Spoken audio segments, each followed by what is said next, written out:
मला तुम्हाला सगळ्यांना एक सांगायचंय, तुम्हालाही पक्षाचे एक प्रमुख घटक, परिवारातले एक सदस्य म्हणून माहिती पाहिजे की आज आपण राज्यामध्ये जे काही काम करतो त्याबद्दलची काय परिस्थिती तुम्ही बघा.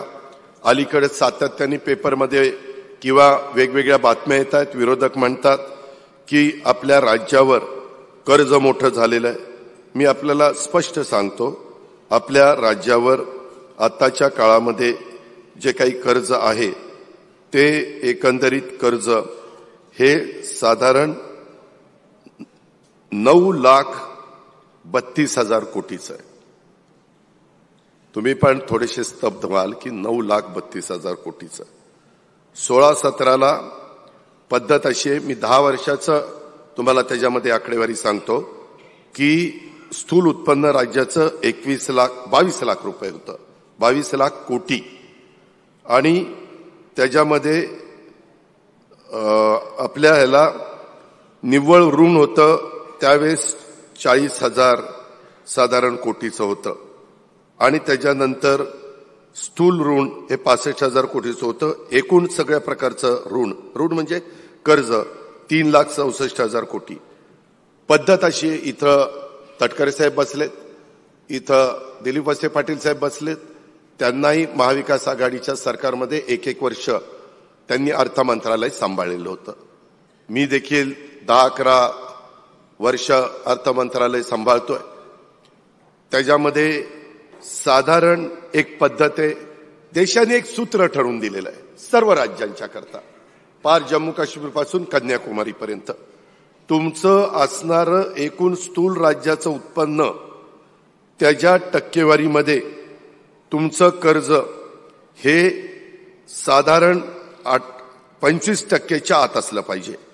एकूण कर्जाचं दायित्व नियमानुसार स्थूल राज्य उत्पन्नाच्या, म्हणजे त्याला इंग्लिशमध्ये GDP म्हणतो, त्याच्या 25% आत असलं पाहिजे आपलं राज्याचं हे दायित्व. आता मी जो 25-26 अर्थसंकल्प सादर केला त्याच्यामध्ये 18.87 आहे. काही वेळेस आपल्याला नैसर्गिक संकट येतं.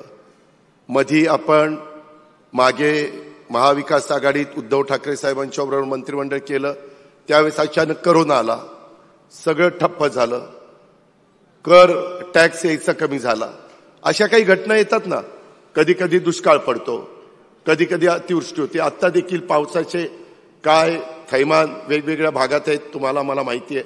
आपण भेटी दिलेल्या आहेत, आपण त्याच्याबद्दल मार्ग काढतोय, पंचनामे करायला सांगितलेले आहेत. तिथं जे काही माझ्या बळीराजाचं शेतकऱ्याचं नुकसान झालेलं आहे त्याच्यातनं पुन्हा त्याला सावरण्याचं काम हे आपण महायुतीच्या सरकारमध्ये करतोय. त्याच्यातनं महत्वाचं कृषी मंत्रालय असेल, त्याच्यामध्ये महत्वाचं अर्थ मंत्रालय असेल, ही महत्वाची खाती, त्याच्याशी सहकार खातं असेल, कारण घेतलेल्या कर्जाच्या संदर्भामध्ये देखील काय आपल्याला करायचं, हे अशा महत्वाची खाती आपल्याकडे पण आहेत. आणि त्याच्यातून आपल्याला मार्ग काढायचा, आणि आम्ही मार्ग काढतो. त्याबद्दल यत्किंचितही कुठली शंका आपण मनामध्ये आणू नका. परंतु मी एकंदरीत हे जे काही 25% आत असलं पाहिजे सांगतोय. 16-17ला ते 16.67% स्थूल राज्याच्या उत्पन्नाच्या कर्ज होतं. त्याच्यानंतर 17-18ला ते 17% गेलं. नंतर ते 18-19ला 16% गेलं, 19-20ला 17% गेलं, 20-21ला आपल्या कोरोनाच्या काळात ते जवळपास 20% पोहोचलं. कारण त्यावेळेस काहींना आठवत असेल की आपण क्लास 3 आणि 4चे पगार केले आणि क्लास 1 आणि क्लास 2ला सांगितलं जरा थांबा, परिस्थिती सुधारल्यावर दुसऱ्या महिन्यात तुमचे पगार देतो. असाही काळ आपण पाहिलेला आहे. आणि त्यावेळेस 20% पोहोचलं. 21-22ला 18%, 22-23ला 17%, 23-24ला 18%, 24-25ला सुधारित अंदाज हा 18.5% आणि 25-26ला साधारण 18.75 इथपर्यंत. असं हे गणित आहे. हे का मी सांगतो, बऱ्याचदा लोकांना ह्याच्याबद्दलची माहिती नसते आणि अरे बापरे 9 लाख कोटीच्या पुढे कर्ज गेलं.